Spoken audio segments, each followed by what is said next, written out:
They were rushed, unreliable, and in some cases downright dangerous. From badge-engineered disasters to mechanical nightmares, these GM cars from the 1980s didn't just miss the mark, they redefined automotive failure. Join us as we count down the 33 worst General Motors cars of the decade, where poor performance, recalls, and shattered reputations were all part of the ride. Number 33, the 1980 Chevrolet Corvette, the C3. By 1980, the legendary Corvette nameplate had lost its bite, and for many enthusiasts, this model year marked a low point in the car's long history. The once proud American sports car had become a victim of tightening emissions regulations, soaring insurance premiums, and a general performance malaise that crippled most domestic performance vehicles of the era. In California, the situation was particularly dire. The L82 V8 made a paltry 180 horsepower, an embarrassing figure for a vehicle that still wore the aggressive lines of a muscle-bound sports coupe. Though the C3 still looked the part, its driving dynamics no longer inspired confidence. The chassis felt dated and heavy, and the handling was far from agile.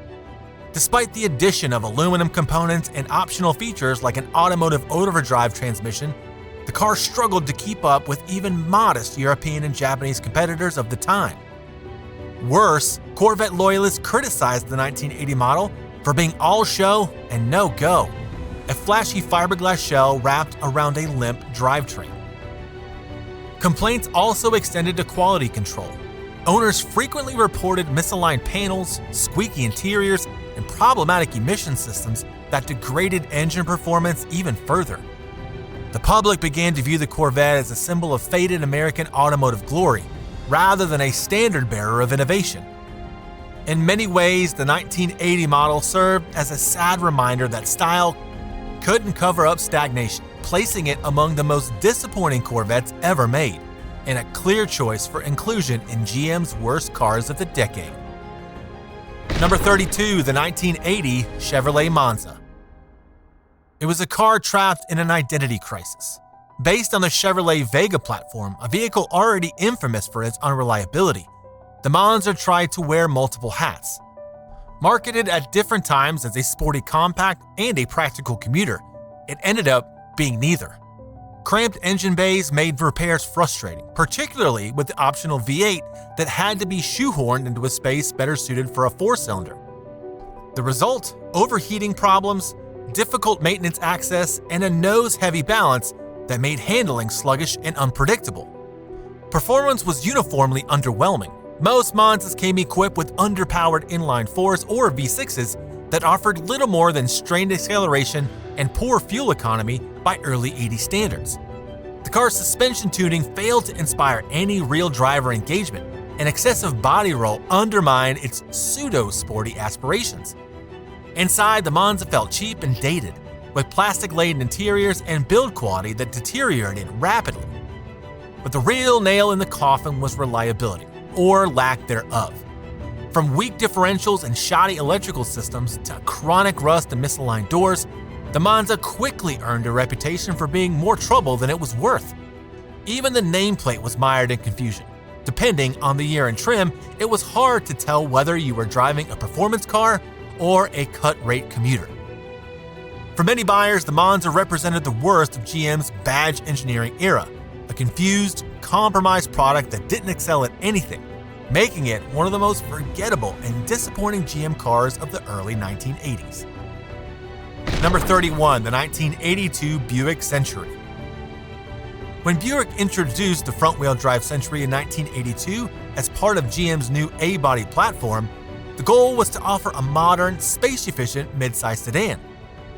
Unfortunately, the result was a car that felt uninspired, underpowered, and far removed from the comfort and refinement Buick was once known for.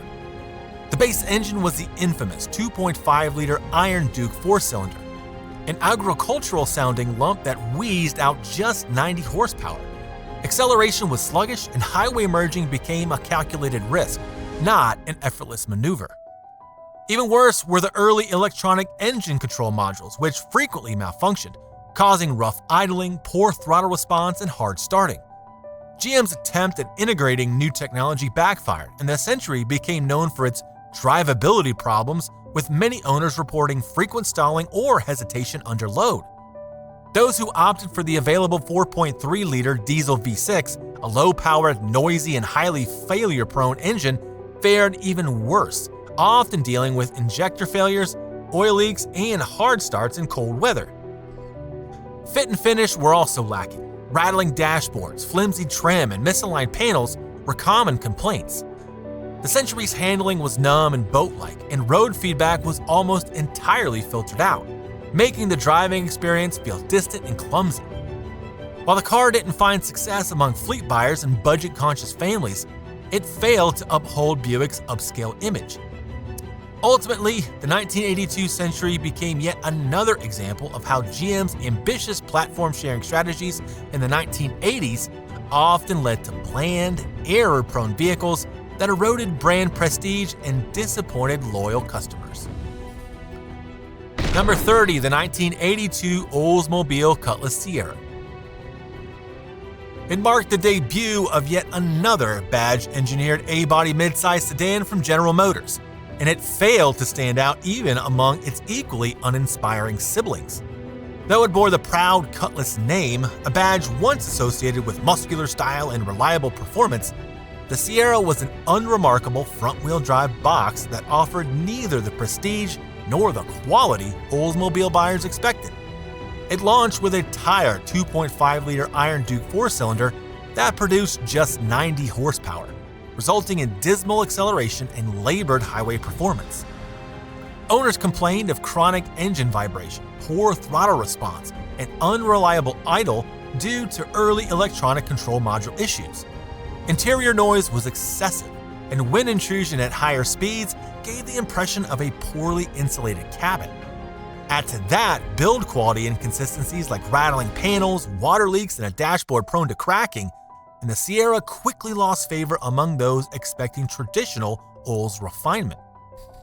An optional 4.3-liter diesel V6 only worsened matters, bringing with it hard starts, sluggish acceleration, and a long list of mechanical failures.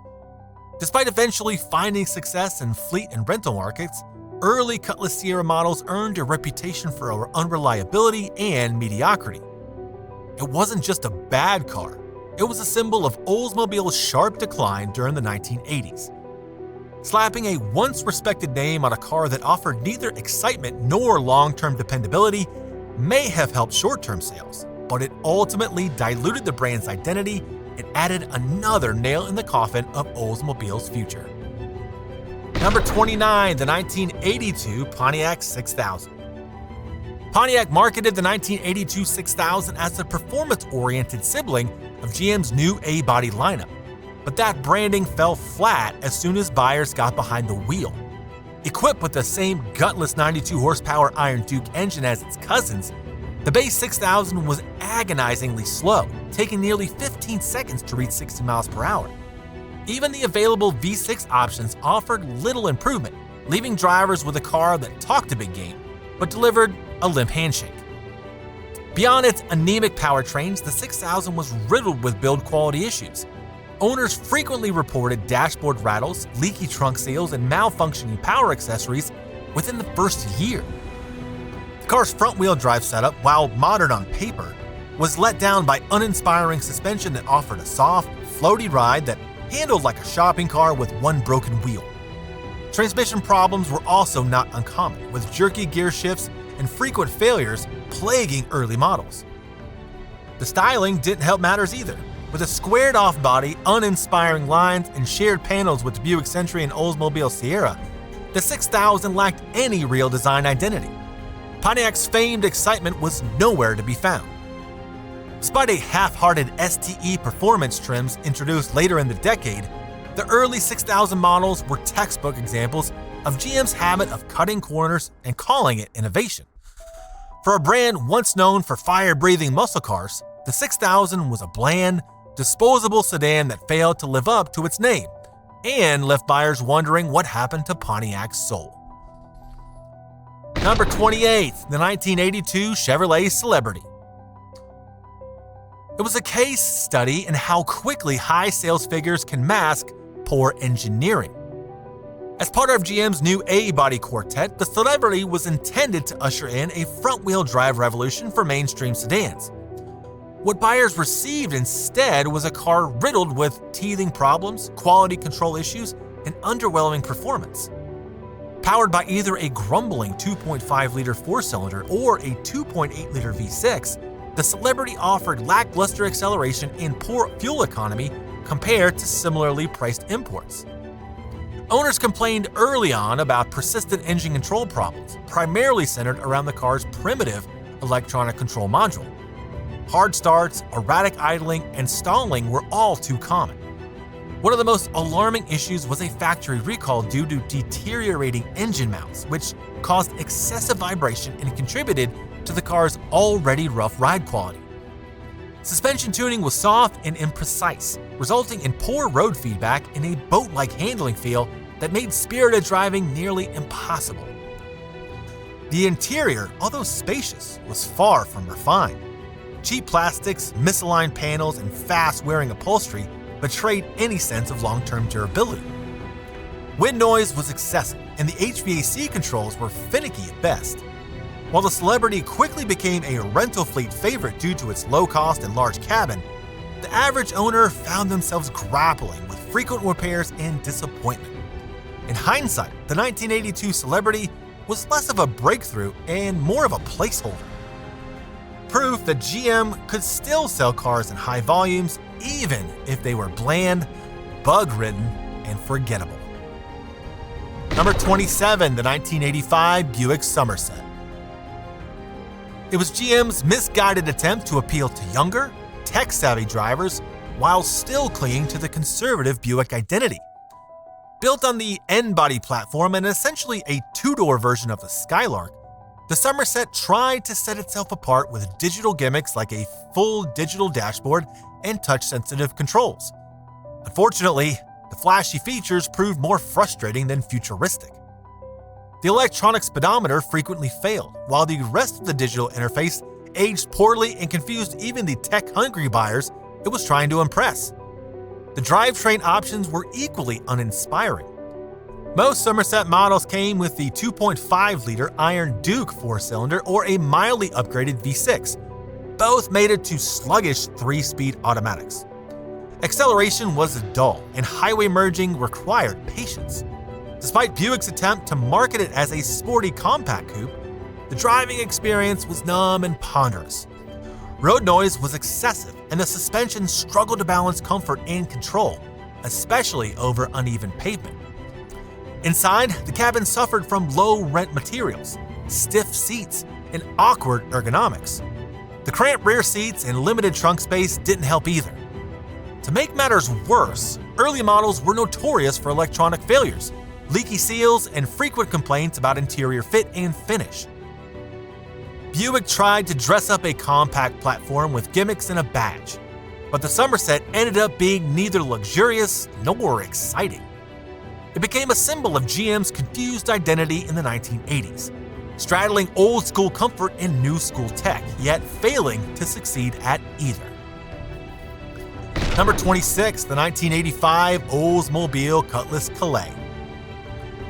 Reviving the revered Cutlass name for a front-wheel drive compact was already a risky move, but the 1985 Oldsmobile Cutlass Cala took that gamble and turned it into a full-blown brand crisis. Aimed at younger buyers, the Cala promised sleek styling and modern performance, but failed to deliver on nearly every front. Under the hood was either the noisy Iron Duke four-cylinder or an optional V6 that offered only modest gains. Neither engine could mask the car's rough idle, slow acceleration, and uninspired performance. Build quality was another major downfall. Interior panels often didn't align properly. Trim pieces rattled after just a few months, and the switchgear felt more suited to a bargain basement subcompact than a car meant to bear the Cutlass name. Materials were cheap, especially for an Oldsmobile, with hard plastics, flat seats, and a dashboard layout that felt outdated by the time it hit showrooms. Buyers who expected the familiar comfort and refinement of a Cutlass were left wondering what had gone wrong. Driving dynamics were hardly better. The Cala exhibited excessive body roll in corners and an unrefined suspension that failed to smooth out rough roads. While the car's compact footprint made it easy to park, it offered none of the joy or polish seen in competing Japanese models. Instead of breathing new life into the Oldsmobile lineup, the Cutless Cala came off as a half-hearted effort to stay relevant, proving that not every legacy name could survive the transition to front-wheel drive mediocrity. Number 25, the 1985 Pontiac Grand Dam. GM attempted to bring back performance flair back to the brand, but it quickly became another example of its shallow promise during the 1980s. Revived on the new N-body platform, this iteration of the Grand Dam was positioned as a sporty compact with edgy styling and spirited driving dynamics. What buyers got instead was a loud, underpowered coupe with a rough ride and build quality that fell apart faster than its bold marketing claims. Most Grand Dams came with the 2.5-liter Iron Duke or the optional 3-liter V6, neither of which lived up to the car's aggressive exterior. The Iron Duke was particularly underwhelming, producing 92 horsepower and sounding more like a lawnmower than a performance engine. Even the V6 struggled to propel the car with any urgency, and the handling was hampered by vague steering and a suspension setup that transmitted every road imperfection into the cabin. The interior was no sanctuary either. Cramped and cluttered, it featured low-grade plastics, flimsy door panels, and seats that wore out prematurely. Rattles and squeaks were common even in low-mileage examples, and electrical gremlins plagued the car's instrument cluster and power accessories. While Pontiac tried to inject excitement into the Grand Dam nameplate, the reality was a cheaply assembled economy car masquerading as a sporty coupe. In a decade when Japanese automakers were delivering genuine innovation and reliability, the 1985 Grand Dam felt like a hollow retread of a once great idea. More style than substance and more headache than value. Number 24, the 1988 Buick Riata. It was meant to showcase the future of American luxury, sleek, personal, and loaded with tech. But instead of revolutionizing the market, it became a case study in over-engineering gone awry. While its handcrafted assembly and European-inspired shape gave the illusion of sophistication, the execution was riddled with flaws. Chief among them was the highly ambitious Electronic Control Center, a touchscreen CRT interface that handled everything from climate to the audio. The futuristic feature was prone to failure, overly complex to navigate, and nearly impossible to repair when it malfunctioned, often turning convenience into chaos. Under the hood, the Riata came with Buick's familiar 3.8-liter V6, producing just 165 horsepower, a number that barely motivated the car's hefty curb weight. Despite its grand touring aspirations, the Riata was slow off the line and lacked the responsive handling of the European coupes it hoped to rival. The ride quality was decent, but performance enthusiasts were left cold by its disconnected steering and vague braking response. What further frustrated buyers was the disconnect between price and value. For a vehicle priced well above most Buicks, the Riata didn't deliver the refinement or prestige expected at that level. Build quality was inconsistent, especially with interior fittings and electronics, leading to frequent trips to the service department. Buick had bet big on innovation with the Riata, but its reliance on fragile technology, lackluster performance, and a confused market position made it more novelty than game-changer. It remains one of the most ambitious misfires of GM's 1980s lineup. Number 23, the 1981 Cadillac Deville Diesel. It was supposed to offer luxury with fuel efficiency, a diesel-powered American luxury sedan that could challenge rising fuel prices and European competition. What it delivered instead was a mechanical disaster wrapped in a sharply styled body. Under its hood lay the infamous Oldsmobile 5.7-liter diesel V8, an engine adapted from a gas block without the necessary reinforcements. The result was a ticking time bomb of mechanical failures. Blown head gaskets, warped cylinder heads, and failing injector pumps became routine nightmares for owners. Even when the engine was working, the experience was anything but luxurious. Producing just over 100 horsepower, the diesel Seville was sluggish and noisy, shaking the cabin with each cold start and chugging like a farm tractor at idle. Acceleration was lethargic, and overtaking on the highway was a risky position. Worse, the engine frequently struggled in colder climates, requiring long warm-up times and leaving many drivers stranded in winter months. Owners paid premium Cadillac prices for a car that performed like a rattling, underpowered economy sedan. Complaints about reliability overwhelmed dealers, and many Sevilles spent more time on hoists than on the road. The diesel experiment quickly became a stain on Cadillac's reputation, alienating loyal buyers and contributing to the perception that GM had lost its engineering edge. In hindsight, the Seville diesel wasn't just a bad idea. It was a catastrophic one that symbolized the dangerous mix of cost-cutting and corporate overreach during GM's darkest engineering period. Number 22, the 1985 Cadillac Deville. It was a bold step into the front-wheel drive era, but it proved that smaller wasn't necessarily smarter, especially in the eyes of Cadillac's traditional customer base. Downsized significantly from its rear-wheel drive predecessors, the new Deville was over 2 feet shorter and hundreds of pounds lighter. Instead of evoking luxury, it sparked confusion and ridicule. Many buyers felt duped by the radical size reduction, while some calling it an April Fool's joke on wheels. The styling was uninspired and boxy, sharing too many cues with lesser Buick and Oldsmobile siblings. Under the hood sat the infamous 4.1-liter HT4100 V8, a frail, underpowered engine that delivered poor acceleration and a laundry list of mechanical problems. Coolant leaks, intake manifold failures, and worn camshafts were common issues, and the engine simply wasn't up to the task of moving a Cadillac with grace or confidence. Inside, the cabin felt more like a nicely appointed midsize car than a flagship American luxury vehicle. While it offered plush seats and digital displays, the materials and workmanship fell short of Cadillac's reputation. Buyers expecting prestige were met with cost-cutting, and Cadillac loyalists began defecting to European and Japanese luxury brands in droves. The front-wheel drive Deville may have been technologically forward-thinking, but its execution was deeply flawed. It diluted the Cadillac brand, alienated core customers, and ushered in an era where badge engineering and mechanical compromise overtook elegance and engineering excellence. For many, it was a car that truly signaled Cadillac's fall from grace. Number 21, the 1987 Chevrolet Corsica. It was introduced as a fresh, modern compact sedan that would compete with imports from Honda and Toyota. Instead, it quickly became a poster child for everything wrong with GM's mass production approach in the late 1980s.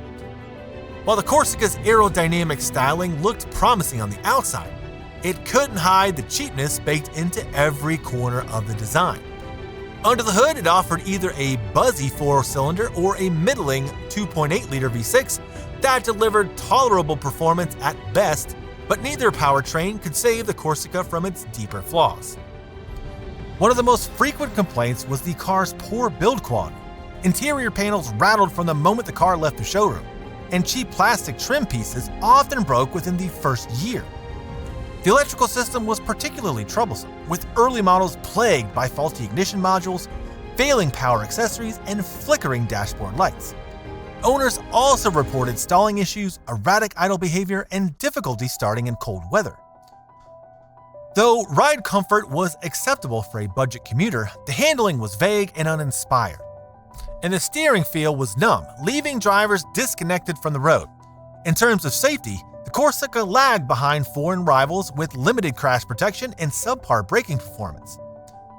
Despite decent sales initially, the Corsica's reputation deteriorated rapidly. Many buyers found themselves dealing with constant repairs and rapidly falling resale values. It became yet another example of GM's inability to match foreign competitors on quality and reliability, securing its place as one of the decade's most disappointing sedans. Number 20, the 1987 Chevrolet Beretta. The 1987 Chevrolet Beretta was GM's attempt to capture the sporty compact coupe market. but it ended up being more cosmetic flair than driving substance. With its wedge-shaped body, flush headlights, and bold character lines, the Beretta looked the part of a sleek performance car. Unfortunately, once you drove it, the illusion wore off quickly. Most models came with a lethargic 2-liter 4-cylinder or an optional 2.8-liter V6, both of which failed to deliver the spirited performance promised by its aggressive styling. Buyers hoping for a zippy, affordable coupe found themselves instead fighting poor throttle response, an unrefined automatic transmission, and uninspiring handling. The suspension setup favored softness over control, making the car feel floaty and unstable during hard cornering. Build quality left much to be desired. Reports of misaligned doors, rattling panels, and faulty electrical components were common. Some owners even experienced issues with the ignition system, which caused erratic engine behavior and stalling. Inside, the Beretta was spartan and cramped. The rear seat was almost unusable for adults, and the interior materials felt more suited to a base model economy car than a sporty coupe. Critics also noted the lack of refinement compared to similarly priced imports, and resale values quickly plummeted. Perhaps the biggest insult was the mismatch between the car's sporty appearance and its economy car underpinnings. The Beretta ultimately fell into the trap of GM's badge and style first strategy, where form trumped function. For all its flash, it failed to excite and landed squarely among the most disappointing GM products of the 1980s. Number 19, the 1982 Buick Skyhawk. It was meant to be a premium small car for buyers who wanted compact efficiency with a touch of luxury. What they got instead was a warmed-over version of the Chevrolet Cavalier with some added trim and a Buick badge on the grille.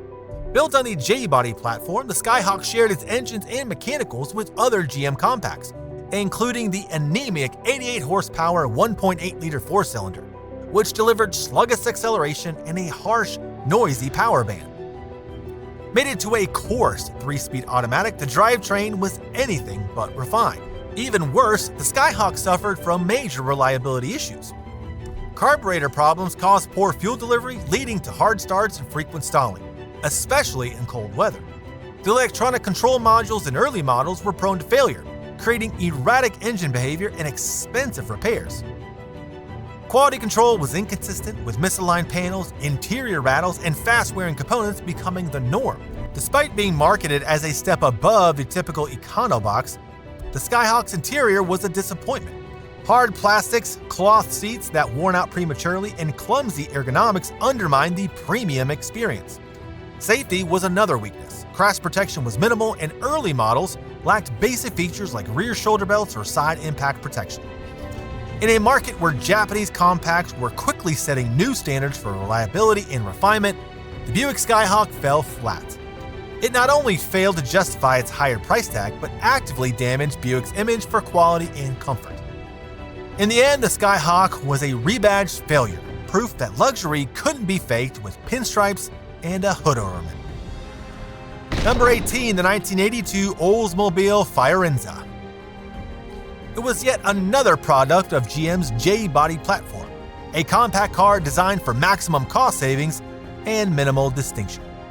Intended to offer a more upscale take on the Chevy Cavalier, the Firenza instead ended up as a rebadged embarrassment that did little to uphold Oldsmobile's legacy.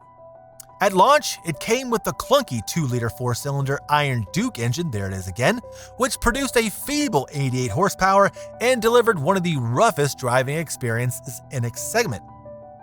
Early owners reported a barrage of mechanical problems. Frequent oil leaks, overheating, and fuel delivery issues were common, and the automatic transmission was infamous for hunting through gears even under modest throttle. The vehicle also suffered from poor idle stability and stalling, especially in colder climates. Reliability was so poor that many owners saw major drivetrain repairs before hitting 50,000 miles, a death sentence in the compact car market. Interior quality was another sore point. The dashboard was constructed of brittle plastics that cracked under sunlight, and cloth seats that wore thin prematurely. Door panels came loose, window regulators failed regularly, and the HVAC system was frustratingly unreliable. Despite being sold at a higher price point than its Chevrolet sibling, the Firenza offered none of the refinement or reliability that should have accompanied the Oldsmobile's badge. Ultimately, the Firenza became one of the most forgettable and problem-riddled compact cars GM ever sold. Its attempt to masquerade as a premium economy car only highlighted the widening gap between GM's ambitions and its execution. For Oldsmobile, the Firenza was a small car with a big legacy of failure. Number 17, the 1982 Pontiac Sunbird. The 1982 Pontiac J2000, which would later be renamed the Sunbird, debuted as a new small car for Pontiac buyers looking for something efficient and stylish. Unfortunately, it delivered neither. Based on the same J-body platform as its GM siblings, the J2000 suffered from underpowered engines, uninspired styling, and a long list of reliability complaints. The standard 1.8-liter four-cylinder engine produced just 88 horsepower, resulting in anemic acceleration and constant battle with the throttle just to keep up with traffic. Ride quality was poor, with excessive body roll, vague steering, and a suspension setup that felt unrefined even by early 80s standards. The build quality was equally unimpressive. Owners complained of loose trim, malfunctioning electronics, and doors that wouldn't stay aligned. To make matters worse, carburetor issues were widespread, leading to rough idling, misfiring, and hard starts. The J2000's early engine control systems were rudimentary and frequently failed, compounding drivability issues. Inside, the experience didn't improve. The cabin featured drab materials, poorly bolstered seats, and noisy vibrations that carried through the entire car. Controls were awkwardly placed, and the overall layout felt dated before it even left the factory. The car's styling did little to distinguish it from its equally forgettable siblings, and whatever sportiness Pontiac hoped to inject into the model was lost beneath a sea of mediocrity. Despite bearing the Pontiac badge, the J2000/Sunbird lacked the excitement the brand was once known for. It served as another unfortunate example of GM's assembly line badge engineering, an economy car with no identity and a reputation for unreliability. Number 16, the 1982 Chevrolet Cavalier. Launched with great fanfare as Chevrolet's answer to the rising wave of reliable, fuel-efficient Japanese compacts, the 1982 Cavalier promised big things, but quickly earned a reputation for being one of GM's most disappointing entries of the decade. Built on the shared J-body platform, the Cavalier debuted with a 1.8-liter four-cylinder engine producing 88 horsepower, paired with an outdated carburetor setup that proved problematic almost immediately.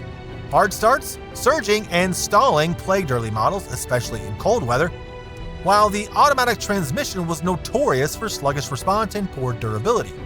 The car's poor build quality became evident within the first year of ownership. Owners reported misaligned panels, flimsy trim that broke or warped quickly, and dashboards that cracked under heat exposure.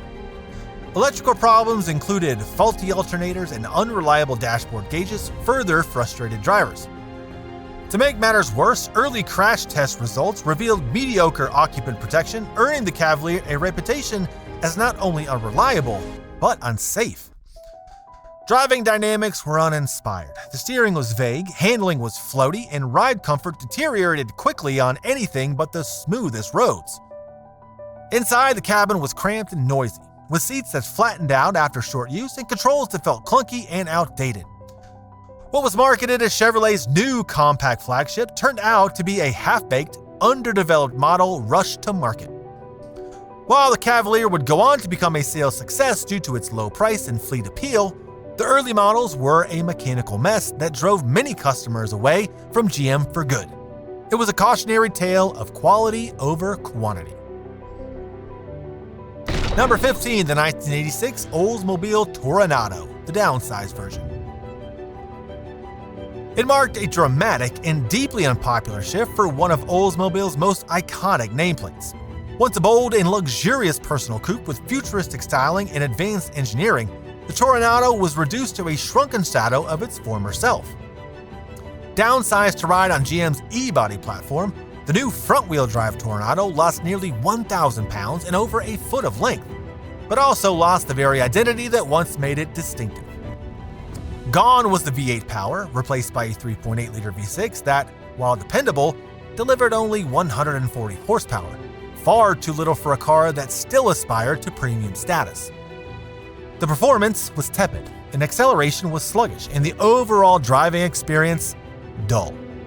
The once innovative and upscale interior was replaced with cheap plastics, thin seats, and confusing digital controls that felt gimmicky rather than modern. Customers who remembered the original Toronado were dismayed. The styling was generic and lacked any of the character that once made the model stand out. The car looked indistinguishable from its platform siblings, the Buick Riviera and Cadillac El Dorado, creating confusion in the showroom and disappointment on the road. Build quality was also a sore point, with rattling trim, inconsistent panel gaps, and electronic accessories that frequently failed. In trying to make the Toronado more economical and modern, GM stripped it of everything that made it compelling. It wasn't just a bad car, it was a betrayal of a legacy. The 1986 Toronado became a textbook example of how downsizing, when done poorly, can alienate loyal customers and doom a great nameplate. Number 14, the 1986 Buick Riviera, the downsized version. When Buick unveiled the downsized 1986 Riviera, longtime fans were stunned. Not in admiration, but in disappointment. Previously celebrated for its sweeping lines and dignified proportions, the new E-body Riviera was short, stubby, and alarmingly generic. At a glance, it was nearly indistinguishable from the similarly downtrodden Toronado and Cadillac El Dorado, leading to criticism that GM had effectively copy-pasted one car 3 times with modern changes. Under the hood, Buick retained the same 3.8-liter V6 as its siblings, delivering a middling 140 horsepower that struggled to propel the Riviera with any real authority. Despite being significantly lighter than its predecessor, the car felt slow and uninspired. The driving experience was soft and disconnected, with excessive body roll, numb steering, and braking performance that lacked confidence. Inside, Buick attempted to dazzle with high-tech digital instrumentation and touchscreen controls, elements that looked impressive in brochures but proved unreliable in practice. Screens flickered, inputs lagged, and the complexity of the system made basic tasks frustrating for older drivers, the brand's core demographic. Material quality had also taken a noticeable dip, with hard plastics replacing the elegant wood and chrome accents of earlier models.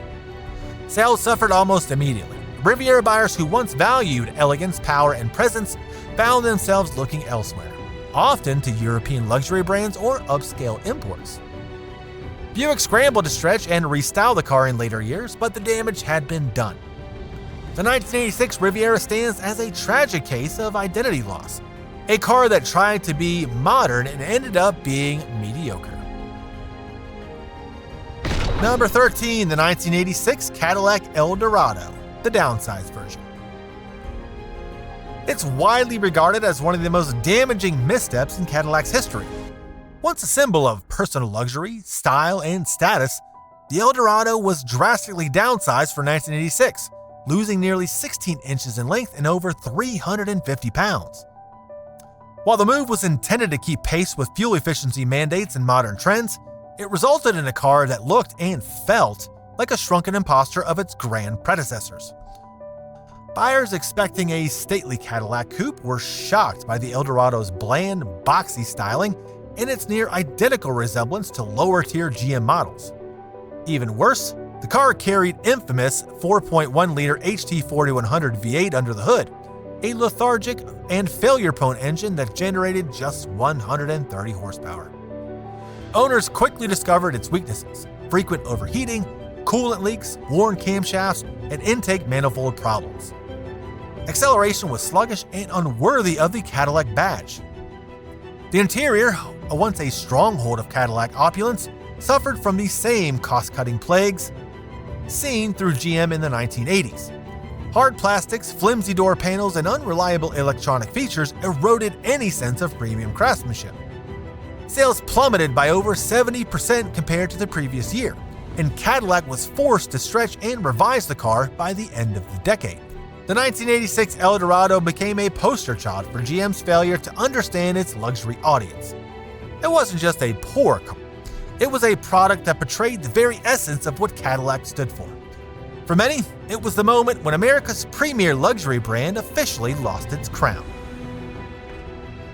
Number 12, the 1987 Cadillac Elante. It was conceived as a bold transatlantic statement, a luxury roadster that could compete with the likes of Mercedes-Benz and Jaguar. On paper, it had the pedigree. Bodies hand-built by Pininfarina in Italy, flown to Detroit in specially outfitted Boeing 747s, then mated to Cadillac's chassis and drivetrain. But in execution, the Elante was a logistical nightmare and a deeply flawed vehicle that never lived up to its premium promise. The 1987 model came equipped with Cadillac's underwhelming 4.1-liter V8, producing a meager 170 horsepower, far below what buyers expected from a high-priced luxury coupe.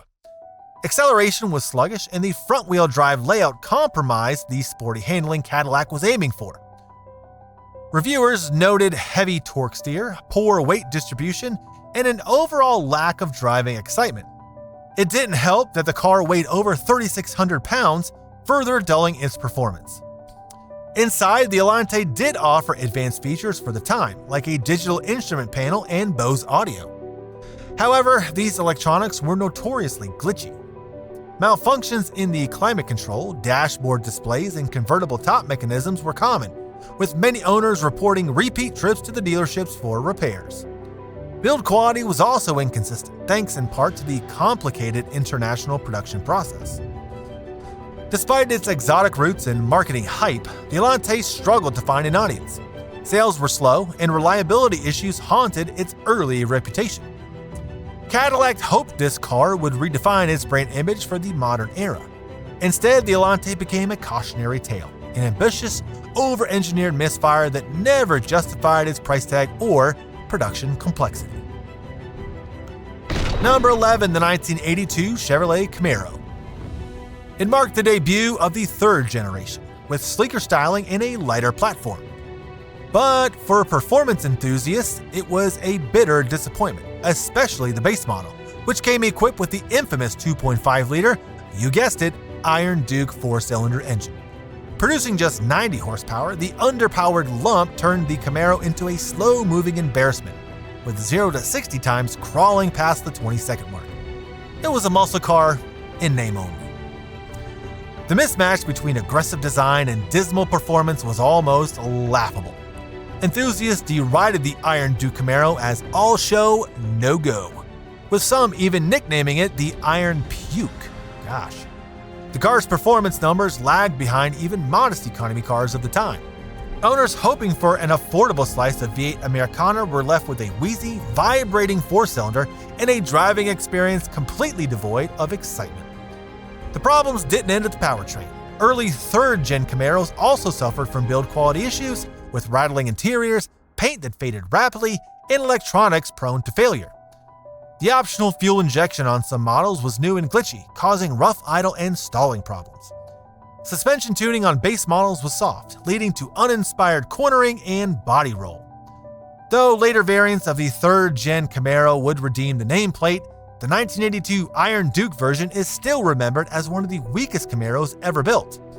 It was a painful example of GM's struggle to balance emissions regulations, fuel economy concerns, and cost-cutting, resulting in a car that looked fast but moved like a sedated sedan. Number 10, the 1982 Pontiac Firebird Trans Am. Another third-generation debut, it was supposed to ignite excitement with futuristic styling and Knight Rider-level cool.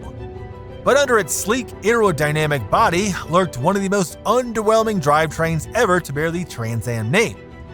The top-of-the-line high-output 305 cubic inch V8 delivered just 165 horsepower, hardly fitting for a car marketed as a performance icon. Acceleration was tepid, and the quarter-mile times left muscle car fans shaking their heads in disbelief. Beyond weak performance, the 1982 Trans Am suffered from reliability issues that marred its potential. Owners reported frequent ignition module failures, misfiring under load, and inconsistent idle due to poorly tuned emissions equipment. The car also saddled with over-complex computer-controlled carburetor system that was notoriously finicky and difficult to service. Drivability was a frequent complaint, with many Trans Ams hesitating or stalling under acceleration.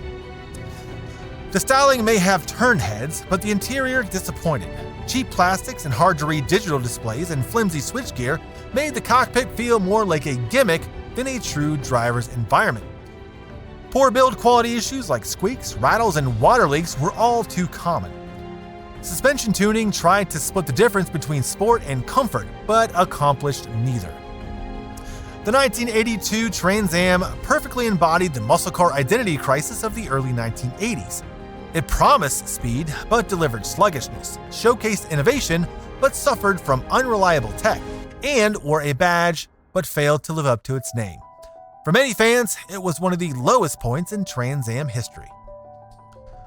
Number 9, the 1981 Pontiac 1000. If the Chevrolet Chevette was bad, Pontiac 1000, also known early on as the T1000, was essentially the same car, only somehow worse. A transparent exercise in badge engineering, the Pontiac 1000 shared the Chevette's underwhelming mechanicals, ratty construction, and lethargic engine options. But what made the 1000 even more disheartening was its blatant identity crisis. Pontiac, once known for bold styling and exciting performance, slapped their badge on one of GM's most uninspired platforms and expected buyers not to notice. The 1000 came with a 1.6-liter or 1.8-liter inline-4 that offered a sluggish crawl rather than anything resembling acceleration. Tests showed 0 to 60 times exceeding 25 seconds in automatic versions, making it dangerously slow for modern traffic. One review even recorded a horrifying 30-second 0 to 60 time, a stat that made the 1000 feel like a traffic hazard rather than a viable daily driver. Build quality was bottom of the barrel.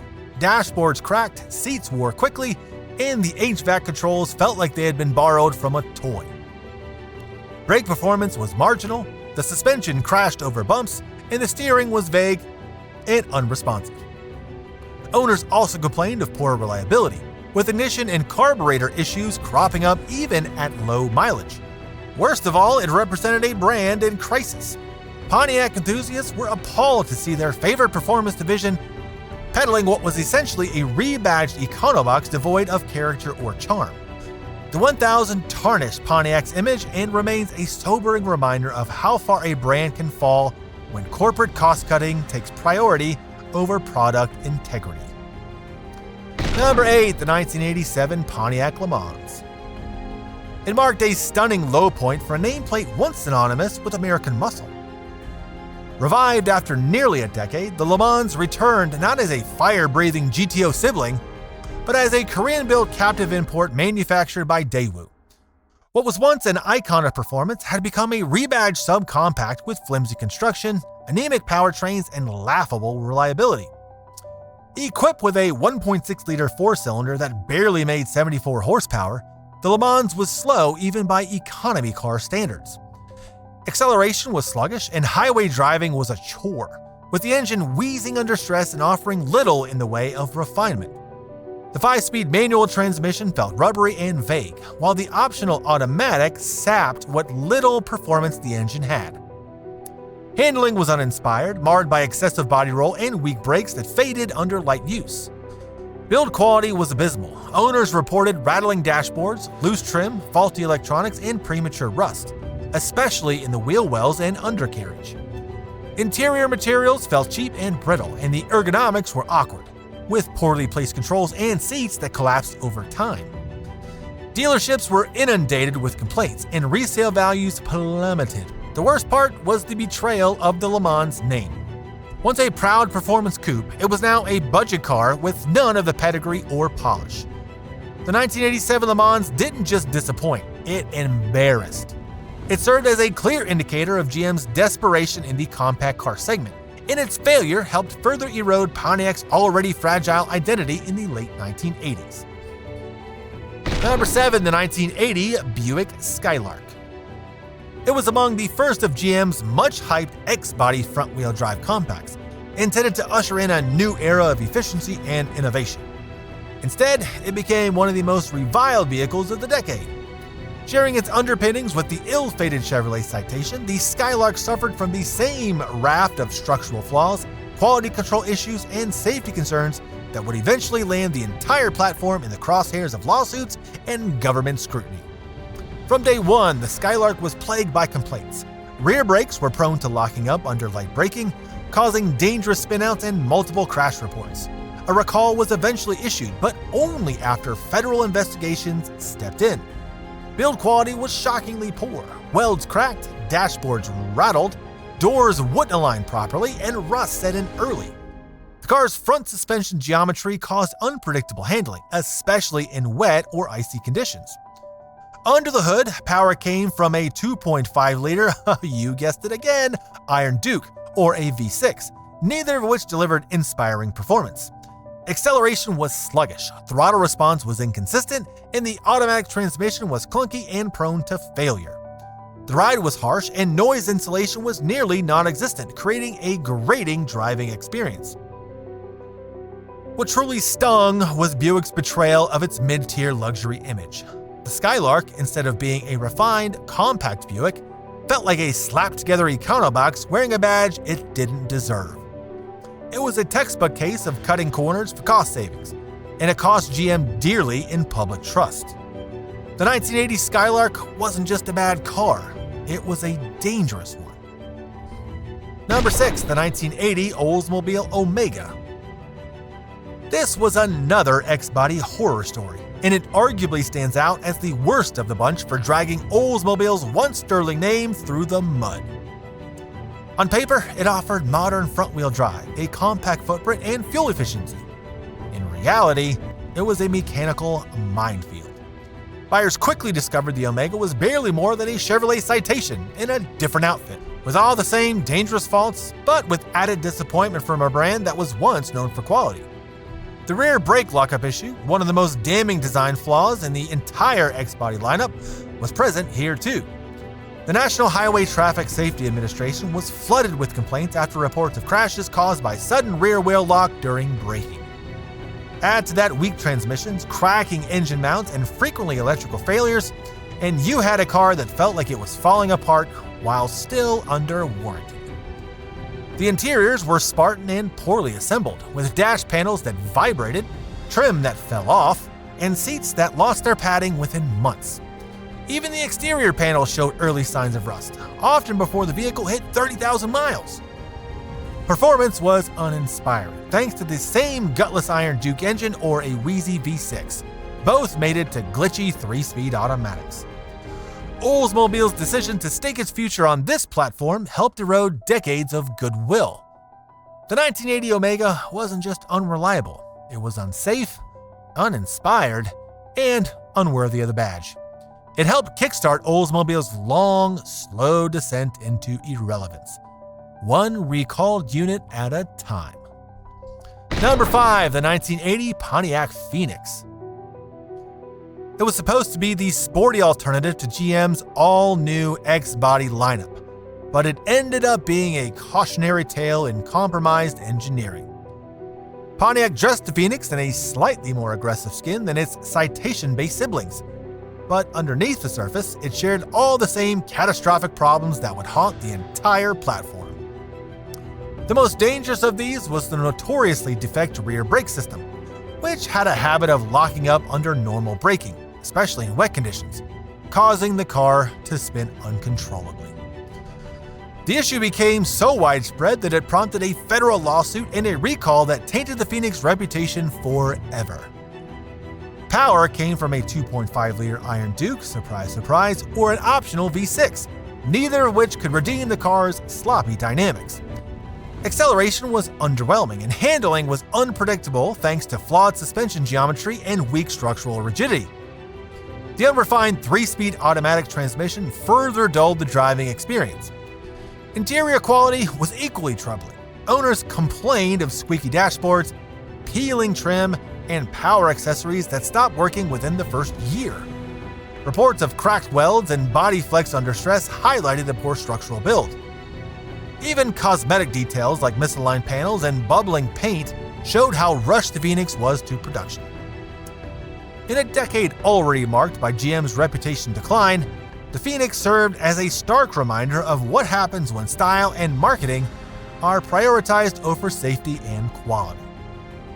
It may have carried a name associated with rebirth, but the 1980 Phoenix crashed and burned, both figuratively and, for some unfortunate owners, literally.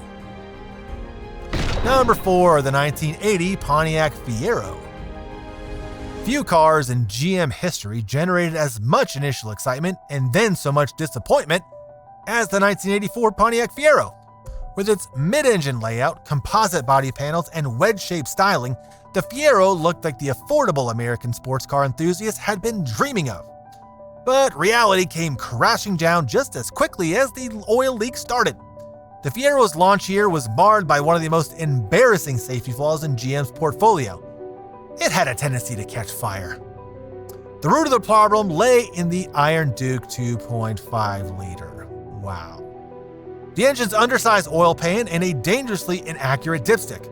Owners frequently overfilled the crankcase, which led to oil spilling onto the exhaust manifold.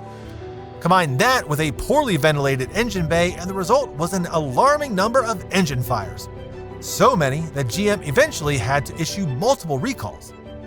By 1987, Pontiac had to redesign the engine ventilation system and fix other components to stem the issue. Even beyond the fires, the Fiero's performance disappointed. The base model made just 92 horsepower, and early suspension tuning was derived from GM's compact sedans, giving the car an awkward and unrefined ride. Build quality was inconsistent, with rattling trim, squeaky interiors, and electrical gremlins haunting early owners. Though later V6 versions improved the Fiero's reputation slightly, the damage was done. What began as a revolutionary concept turned into a PR disaster. The Fiero was a textbook example of how GM's cost-cutting, rush development, and internal bureaucracy could ruin even its most innovative ideas. Number 3, the 1981 Cadillac V8 6.4. It was one of GM's boldest engineering experiments, and one of its most catastrophic failures. Marketed as a revolutionary way to save fuel without sacrificing power, the L62 engine used a primitive onboard computer to deactivate 2 or 4 cylinders during light load conditions. In theory, it was genius. In practice, it was a disaster that quickly became one of Cadillac's most infamous blunders. The engine's electronics were simply not advanced enough to handle the rapid transitions between 8, 6, and 4-cylinder models.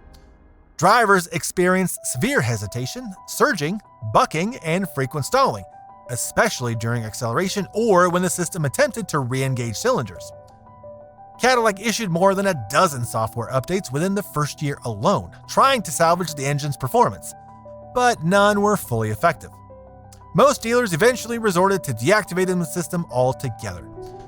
Mechanically, the engine was stressed by its constant cycling and often suffered premature wear.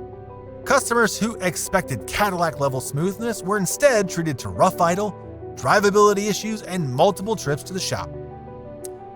The V6.4's failure was so complete that it was dropped after a single year. The damage extended beyond technical flaws. The debacle undermined Cadillac's image as a technological leader and turned many loyal buyers away for good. It also foreshadowed a decade of troubled engine designs from GM. While modern cylinder deactivation systems are common today, Cadillac's early attempt with the V8 6.4 remains one of the most embarrassing engineering missteps of the 1980s, and one that nearly crippled the brand's credibility. Number 2, the 1982 Cadillac Simberon. It's widely regarded as one of the worst badge engineering failures in automotive history, and a product so disastrous it nearly destroyed the Cadillac brand. Launched as part of GM's ill-fated response to the growing popularity of European luxury compacts, the Simberon was little more than a dressed-up Chevrolet Cavalier with leather seats and a Cadillac badge. Yet GM priced it nearly double its Chevy twin, expecting buyers to overlook the transparent disguise. Powered by a 1.8-liter four-cylinder making just 88 horsepower, the Simberon offered painfully slow acceleration and zero driving excitement. The ride was jittery, handling uninspired, and noise insulation practically non-existent. early models lacked even basic features like power windows and cruise control. Astonishing omissions for a Cadillac, especially at that price point. Adding insult to injury, the interior was cramped and loaded with cheap plastic trim that fell apart far short of Cadillac's premium standards. The automotive press was merciless. Critics called it a disgrace and customers fled in droves. Cadillac's loyal customer base, expecting opulence and refinement, found themselves behind the wheel of a glorified compact economy car. Even GM executives later admitted the Simberon should have never existed. The Simberon didn't just flop. It sabotaged Cadillac's reputation and gave foreign competitors a foothold in the American luxury market. It stands as the ultimate cautionary tale of what happens when marketing arrogance, cost-cutting, and rushed development collide. For many, it remains the most embarrassing Cadillac ever made, and a strong contender for the worst GM car of all time. Number 1, the 1980 Chevrolet Citation. Topping this great list is the 1980 Chevrolet Citation, GM's boldest promise turned most embarrassing failure. Positioned as the future of American motoring, the Citation was the first front-wheel drive compact from Chevrolet, boasting modern packaging, improved fuel economy, and impressive initial sales. But behind its record-setting launch numbers was a time bomb of mechanical and safety issues that would ultimately bring legal action and reputational ruin. Built on a flawed X-body platform, the Citation suffered from nearly every problem imaginable. Its rear brakes were prone to locking up under normal conditions, sending the car into uncontrolled spins, a defect so serious it led to multiple injuries and fatalities, eventually prompting the U.S. Department of Justice to sue GM for concealing the issue. Welds cracked, suspensions failed, transmissions locked up, and interiors fell apart within months. The car was rushed to market without adequate testing, and buyers became the unsuspecting beta testers of a dangerously unfinished vehicle.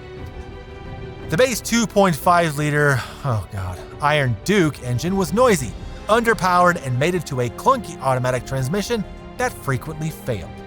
Build quality was so poor that owners often experienced misaligned body panels, rattling dashboards, and leak from both the roof and the trunk. Even the styling, considered futuristic at launch, aged poorly by mid-decade. The 1980 Citation wasn't just a bad car. It became a symbol of betrayal. It destroyed consumer trust, triggered federal investigations, and sullied the Chevrolet name for years. It holds the dubious honor of being the worst GM car of the 1980s, unless you're that one guy that disagrees with everything. Not only for how poorly it was built, but for how recklessly it was delivered to the public.